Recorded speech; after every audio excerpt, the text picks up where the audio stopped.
the joy of doing this was not that we're on a podcast, which I have to say I actually forgot several seconds in. The joy of it is just that I get to tell my friend Amanda about books I love. Well, my whole holiday book list is entirely changed now. My work here is done. Do you like books? I'm outlining a new writing project. Who wrote this book? Read it. What are you reading? Sometimes I'd write something. What are you writing? Have you written anything lately? I'm Amanda Stern, and this is Bookable. On today's show, happy holidays! It's the most wonderful time of the year, in a hellish year that totally forking sucked. But one standout for me in 2020, all of the great new books. And here on Bookable, we featured a bunch of them. Today, our streak of good luck continues. The one and only Neil Gaiman dropped in to share his unique recommendations of what to give the book lover in your life for the holidays. You know Neil from his work like Good Omens, The Sandman, Coraline, American Gods, Stardust, and so many more that I lose track of it all. We were supposed to talk for a mere 10 minutes, but he had so many amazing recommendations we just kept going. And spoiler alert, the picks were so good I ended up buying most of the books he mentioned. For myself. Enjoy. So, Neil Gaiman, what are you getting people? What books are you getting your loved ones for the holidays? Well, one of the books that I know that I'm giving people, in fact, one of the books that I've already given people this Christmas, the only thing that so far, and we're recording this on the 2nd of December, that I have actually wrapped up and sent off is this book. And it is called A Humament, a treated Victorian novel by Tom Phillips. And the copy I'm holding up, because people cannot see it, is the 4th edition, although the copy that I've actually given to my friends as Christmas presents that I've sent out is the final edition. And I forget whether that's the 5th or the 6th edition, but it's the one still available in hardcover, because I like giving people hardcovers when I can, but this is a paperback. And Tom Phillips is an artist who, in the 1960s, found a Victorian novel called A Human Document and created an entirely new book out of it. Taking pages and painting the pages, painting pictures on the pages, finding poems, finding words, finding a whole new plot as out of the words that were printed on the pages. So page 11 says, okay, the changes are the method. Okay, it is a humament. Okay, it is a rule that a rule rules the fiction. Okay, life of judged people detail the human opera. The book rules. Okay. And into that, you have drawings, you have illustration, you have what looks like a photograph or a postcard of people on the beach, all joined together. And I don't know what it is. It's a graphic novel. It's a piece of art. He's been through many editions, and each of the editions are because he keeps working on it, or he kept working on it. So by the time you get to the final edition, I don't think there are any pages left from the first edition. I believe the other ones change out different pages. And it's all about a man named Toge, Mr. Toge, T-O-G-E, a word that only ever occurs where the original word together cropped up in the original novel. And it's incredibly beautiful. And And for me, it's the perfect gift book because it's something that nobody would buy themselves. Nobody knows they want it. And yet, when you give it to somebody, they go off into a corner and they look at it and then they read it and then they combine the words and the pictures in strange ways. And then they get to ponder what art is and ponder what an artist has made out of an ancient novel. And it's all enormously fun. Wow, that sounds amazing. That is completely my kind of book. That is incredible. I've never heard of this. I love it. I'm so excited. And so I'm going to stay on the UK side of the pond for my second book. And my second book is called Longhand. It is by Andy Hamilton. It has a blurb on the cover. It has two blurbs on the cover. One from Stephen Fry that says a glorious comic novel, a brilliant satire, an artwork, and a historical document. Never has the word readable meant more. Never has the word manuscript been more literal. Hand-wringing, rib-tickling, spine-tingling, and heart-wringing, uniquely brilliant. That's Stephen Fry. And somebody called Neil Gaiman says, from beginning to end, a joy to read, crossings out and all, a tale of mingled tragedy and comedy, disaster and triumph, a handwritten love letter to a woman we never meet that's also a love letter to humanity. And what is wonderful about Longhand is it is indeed written in longhand by Andy Hamilton, who has beautiful handwriting. Andy Hamilton's beautiful handwriting is the only reason this book is even possible, because were I to write a book to be published in longhand, I do not think people would be anywhere near as welcoming or as entranced. And the book begins with a letter that is typed from some solicitors saying that, you know, as you could further to our conversation, please find enclosed the handwritten manuscript that I discussed with you. As you can see, it takes the form of a substantial letter that our client, Ms. Elizabeth Dalgleish, discovered hidden in her house. The missive was left for her by Mr. Malcolm Galbraith, her partner. It appears to have been written over a couple of days and provides, in part at least, the unverifiable account of why he disappeared so suddenly. And it is a book that I went into knowing nothing other than I think Andy Hamilton is a genius. And when he said, will you read this thing? I said, yes, of course. That it is funny, human, that it plunges into myth, that anything you tell anybody about it instantly becomes spoilers. Makes it really difficult, and also makes it difficult that the moment that you start reading reviews of it, because you can't not review it without giving away the central idea, any reviews are going to spoil it for you. But let us just say that Malcolm Galbraith is a great deal older than he would appear, that he is indeed, he may or may not be the mythical figure that he tells us that he is, living a normal life in Scotland, and that one of the glorious conceits of the book is that while it is being handwritten by him over a period of about a week, things happen. So he will break off writing it, and then when he comes back, everything's changed, and he's now telling us what's going on.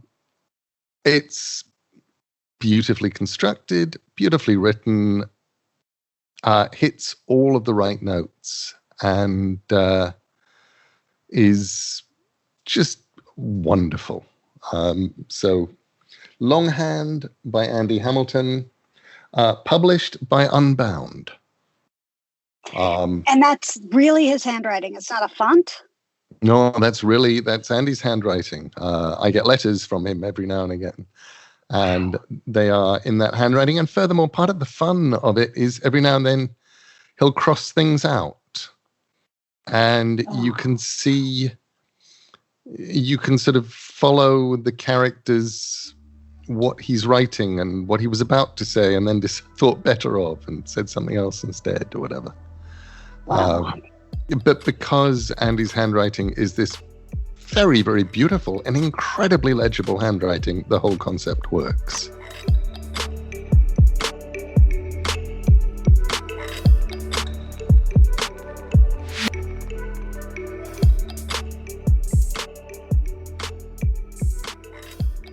Let's alternate back with some nonfiction. And this is a book called Featherhood by Charlie Gilmore.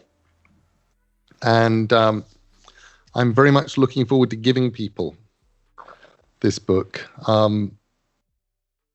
It has blurbs from that there Neil Gaiman on it.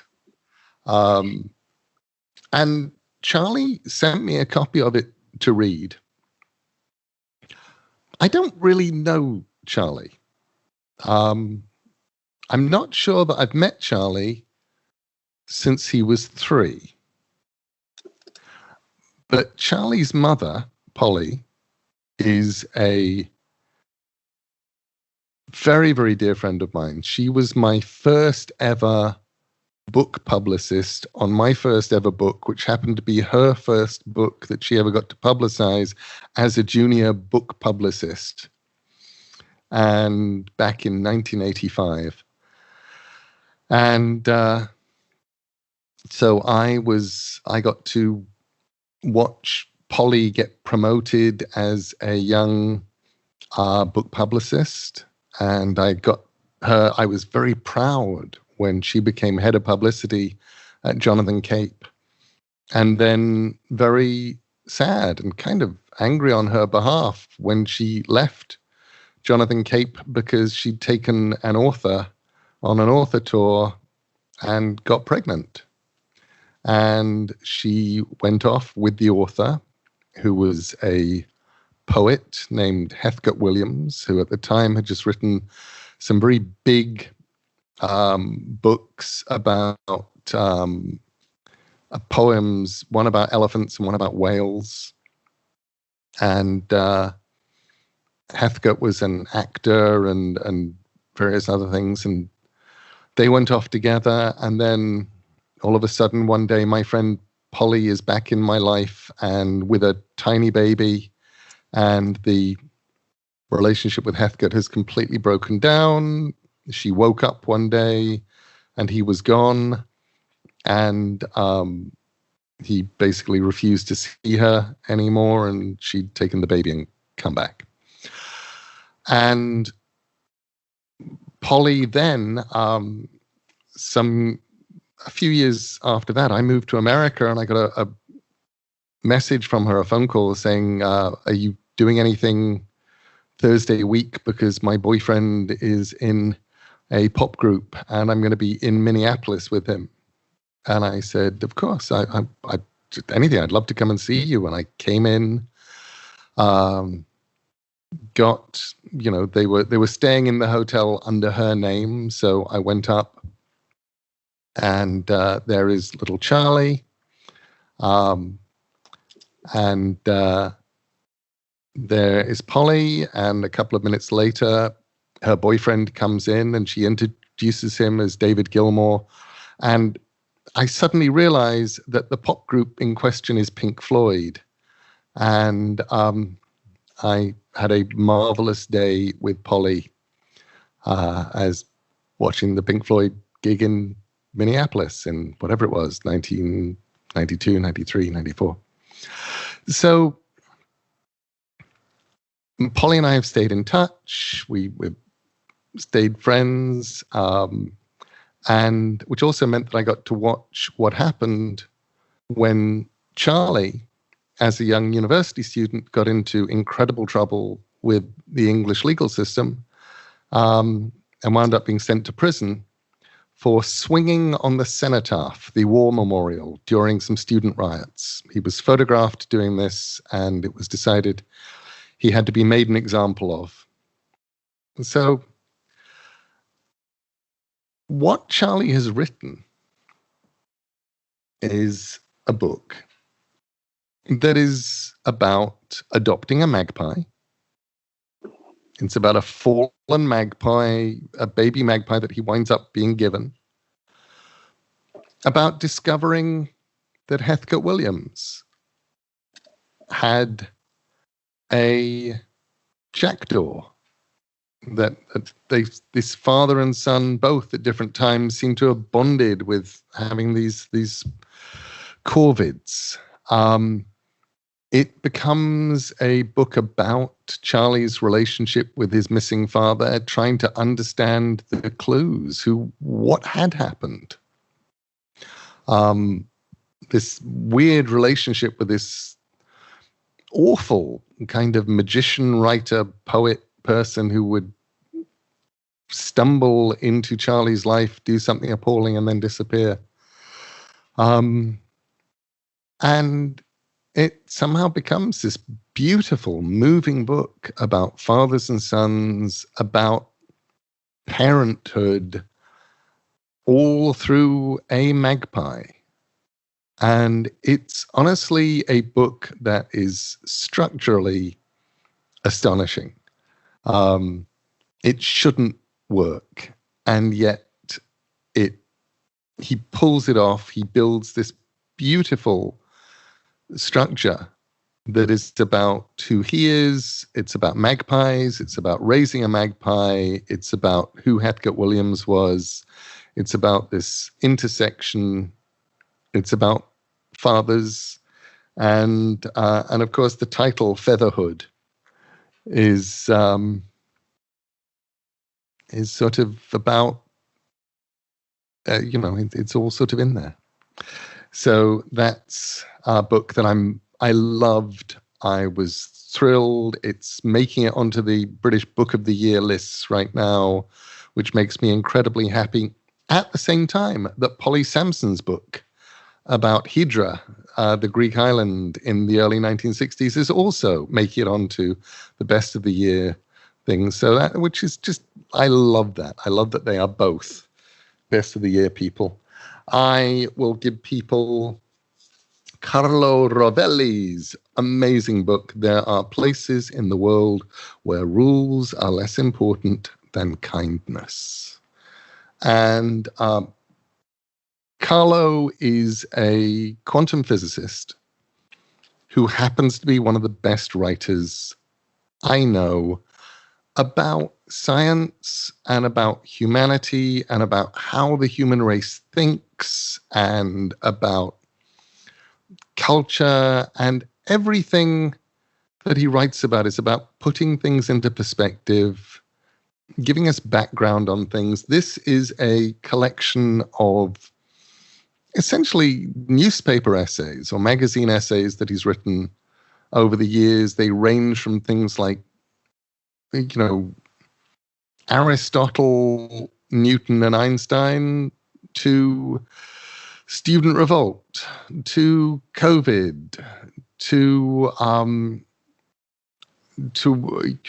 who was Copernicus and why was it that Copernicus had the same education that Carlo Rovelli does. They are delightful, and over again about how we as a species, we as this thing that is Homo sapiens, how we move, how we improve, how we take each other up, how we lift each other. And it's such a beautiful book. And just as a collection of essays to dip into, browse through and put down, there are places in the world where rules are less important than kindness.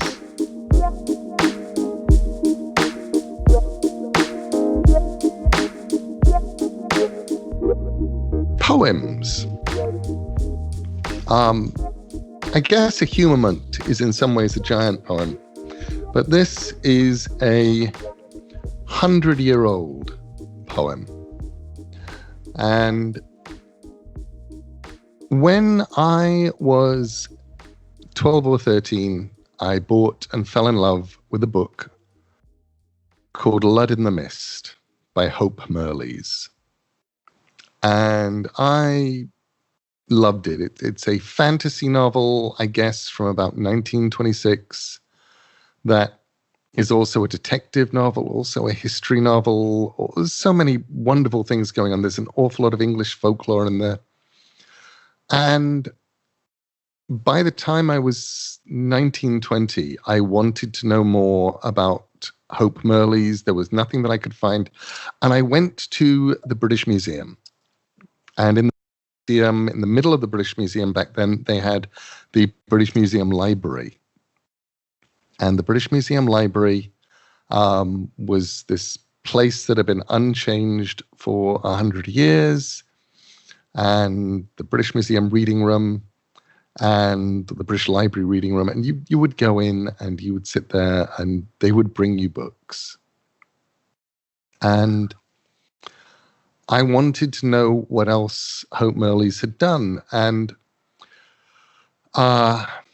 they brought me a couple of different editions of a privately published poetry collection she'd written in or collected in the 60s, I think, called Moods and Tensions. It was terrible. Everything in it was terrible. There was no genius there. There was no beauty. I was a bit puzzled. And then they brought me a copy of a book called Paris. And I read Paris. I didn't quite understand it, but I knew that I was reading this, I knew that it was utterly different from the Moods and Tensions poems. This was one long poem. And there was so much stuff about it that I didn't understand. I didn't know the significance of the fact that it was published by the Hogarth Press. I didn't understand the significance of the fact that it was a modernist poem, that it was playing with language, that it seemed to be and felt like a journey across Paris. Sometimes in a train, sometimes in a bus, sometimes walking, and what you're seeing in this giant sort of stream of consciousness. And you would get just opening it at random to page 7. In the churches during Lent, Christ and the saints are shrouded in mauve veils. Far away in gardens, crocuses. Chionodoxa, the princess in a Serbian fairy tale. Goldsmith's chef d'oeuvre, lily of the valley. Soon, dog roses will stare at gypsies, wains and pilgrimages. All the time, scentless Lyon's roses, icy plastic, named after wives of mayors. And you just get this sort of, it's like the beautiful stream of consciousness. And in a world in which The Wasteland had already been published, which was the world in which I read it, in the late 1970s, early 1980s, it was not particularly shocking or stunning. And then I realized that it was published in 1920.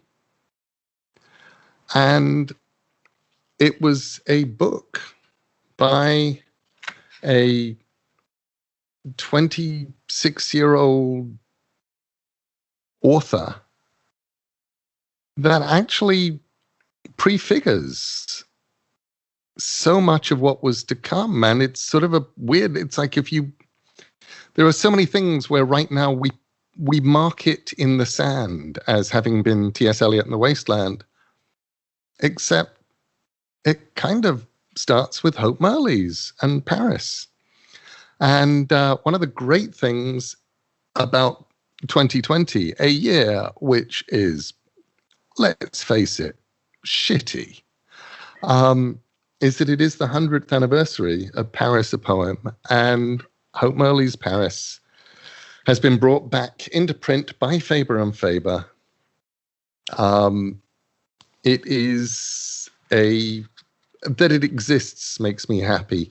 That it is going to give Merley's the place that I think she should always have had. Is, I think, huge and important. And I plan to give it to my friends. Neil, I think you should just have your own podcast. It's just Neil talks about books. Seriously. I don't think I ever could, because for me, the joy is telling somebody. So the joy of doing this was not that we're on a podcast, which I have to say I actually forgot several seconds in. The joy of it is just that I get to tell my friend Amanda about books I love. Well, my whole book list has just changed. My whole holiday book list is entirely changed now. My work here is done. It really is. But I could listen to you talk about books forever. This is the best holiday gift guide anyone's ever heard, ever. Now people are going to have to buy all their books from the UK. Yeah. Thank you. You're amazing. And I miss you. You're so welcome. Miss you too. Okay. Bye-bye. All right. Bye.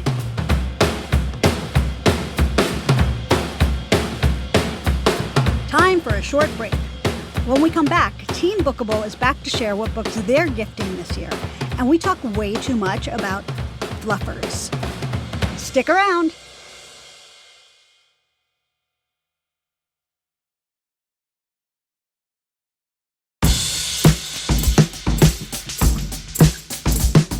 Hello. Hey, Amanda. Hi, Amanda. Hi, Bo. Hello. How are you? Travis. Hi, Amanda. Hi, Travis. How are you guys? Doing okay. You? I'm good. I'm well. I'm fine. Happy holidays. Happy holidays. Getting in the spirit. Are we? I mean, yes, we are. Yes. Totally getting in the spirit. So I want to hear what you guys are getting people, and I want to hear first from Andrew. Okay. Oh, I'm excited about this. So my parents love memoir, and they love autobiographies and biographies of historical figures. And I guess it's been 2 years ago, I got my mom the Michelle Obama Becoming, Mm-hmm. and she loved it. So I'm going to be real original this year, and I'm going to follow up with Barack Obama's A Promised Land for her. And I think she's going to love it. But my dad is also a big foodie. Anytime he visits me here in New York, we love going out to great restaurants. He's particularly a David Chang fan. So I'm going to pick up David Chang's Eat a Peach, which I think will be really exciting. And this is kind of a non-book bonus, but I've been kind of flipping around eBay and Etsy lately, looking at these either homemade or vintage antique bookends. That's a gift I've been giving people. But I stumbled across an old book scented candle from Frostbeard Studio. So if you want to make your house smell like an old dusty library, for the low price of $7, head to Etsy and look for Frostbeard Studios' old book scented candle. Are we doing ads? Yeah, I guess we got to get a sponsorship after that, huh? That's a great list. That's it.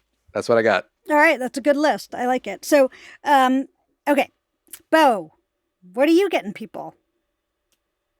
I didn't know we were talking about what we were getting people. I thought we were talking about what we're reading. That's what I meant to say. Bo, what are you reading? No. I I do actually have some books I'm getting for people. I'm getting Raven Leilani's Luster for both of my daughters and for my half sister Abby, and for my, I'm not being very imaginative, but I think it's a great book, and for my stepmother. So I'm kind of passing that book around to a lot of people. And I'm also getting Esther Cast, Isabel Wilkerson's book. Oh, great. Because I think she'll be interested in it. And but the book I was going to tell you about is, so my sister Liza and I, when we were young, when I was 10 and she was 13, we met Muhammad Ali. And it was probably the coolest moment in both of our lives, like ever. And it was really fun. We got to hang out with him. And with him was this guy that everyone called Bundini. You know who he is? Bundini? Yeah. No. Bundini Brown. No, Bundini Brown. B, like Houdini, but Bundini. And he was Ali's hype man. He was the guy that got Ali really pumped up before a fight and got all that poetry out of him. And I'm reading a biography which has been really well received by fans of Muhammad Ali called Bundini. So I am going to be giving that to the people in my life I know who are Ali fans. Sure, there's a few of them. That's awesome. I've never heard of that Bundini fluffer, but but I think that's going to be the name of my next book is Bundini Fluffer. I was thinking band name. You should perform under that. Yeah. Yep. I have to say, Andrew's idea of a band name actually gives me the T-shirt I want. What is it? Bundini. Oh, the Bundini Fluffer. Yeah, but that's my name. I know what I'm getting, Bo, now. I trademarked that name. It's patent pending. Okay. But you can borrow it. Well, those are great books. I'm very excited that that Luster is getting a family spread. That's great. I know a lot of people are reading it and loving it. Travers. Yes. Travis. Traverson. After the Karen Russell article, I thought that sounded like a good title for my wife, who was a big Karen Russell fan. So I'm getting her a sleep donation just to see what she thinks of it. So pretty excited about that one. And the other one is Susanna Clark, who I actually know that Neil Gaiman was a big fan of too. Released another book just a couple of months ago called Piranesi. So that kind of lines up the Bundini factor of things that are just sort of fun to say. We could get matching T-shirts. Piranesi, Bundini. Exactly. And who's getting that book? My wife, and then also for me. Gotcha. And what about smart. What about your kids? Are you going to get any books for them? How about Luster for the little one?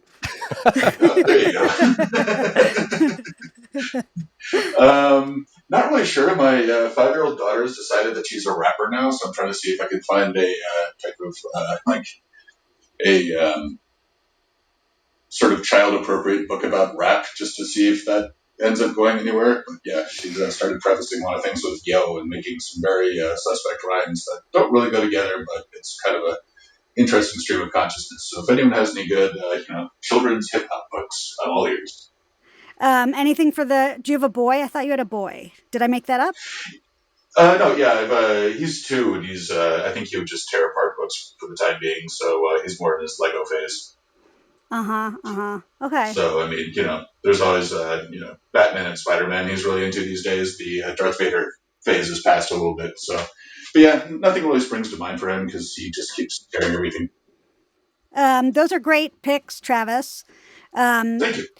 You know what we long to hear, though, from you? Just one sentence in the voice. Any sentence with the voice. Bundini Fluffer is joining the dark side. Thank you. That is wonderful. Sure. All right, I guess it's my turn. So I am getting for a friend whose name I won't say because I'm seeing her tonight for dinner and she actually listens to this podcast. I'm getting her a book called How to Tell If You Are Human by Jessie Randall. And it's Jessie Randall is a woman who is a poet. And this book is diagram poems. And it's really cool. It's like she wrote instructions for how to be a human on top of old lost artifacts from the late 18th and early 19th century. And it's just visually really interesting and it's funny. So I'm going to give this to a friend of mine who I'm seeing tonight. My mother, who does not listen to this podcast, so I can say that, is getting The Yellow House by Sarah M. Broom. I'm sure you guys have heard of this book. It's a memoir and it's about a family, Sarah Broom's family, and this yellow house that she grew up in New Orleans, and sort of the pull of the house and how it keeps bringing her back home even long after the house is gone. Didn't she? That was a National Book Award winner, no? Yes. All right, and then I have 3 books. I don't know who's getting them yet. Ooh, me. But maybe Andrew. All right. But probably my sister and her boyfriend and maybe my father. So I might give my father this book. It's a book of short stories called If I Had Two Wings, and it's by Randall Keenan. A sad little story about Randall Keenan is that he was recommended for Bookable to me by Sean Stewart Ruff. And I wrote up an email to Randall and I had almost finished it. I put it in the saved drafts. And later that day, he died. And so I never sent it. But I did end up buying his books. And so I'm going to get If I Had Two Wings, which is a story collection. I'm going to give it to my dad because he likes short stories because he can't focus like his daughter. And then there's this another book called My Mother Laughs by Chantel Ackerman, who is a filmmaker. Oh, yeah. Yeah. And I kind of love the way it looks. It's just black and white, which I kind of love a black and white book. It looks good everywhere. And it's about Chantal Ackerman's relationship with her mother while her mother is dying. And I haven't read it, but it looks very cool. Very cool. And that's it. All right. Well, this was a joy. And thank you, my boys, for bringing it. And I'm very excited about your holiday picks. You're welcome. I think we have plenty of books to go around for people to buy. Absolutely. Happy holidays. We love you. Happy holidays, everybody. Thank you so much for listening this year. Thanks all. Oh. Bye. All right. Bye, guys. Bye. See ya.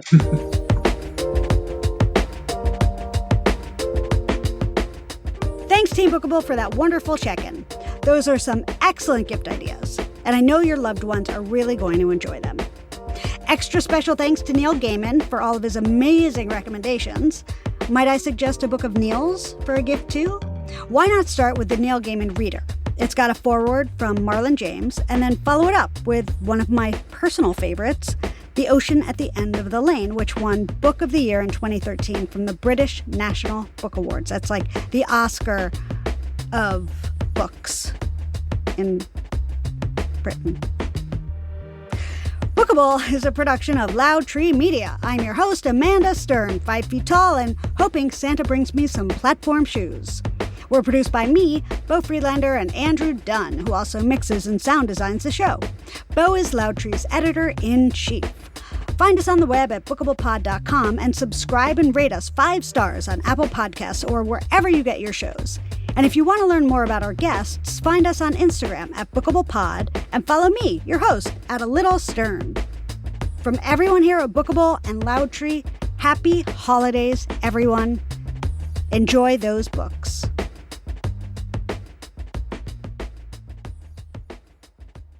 This is Bookable.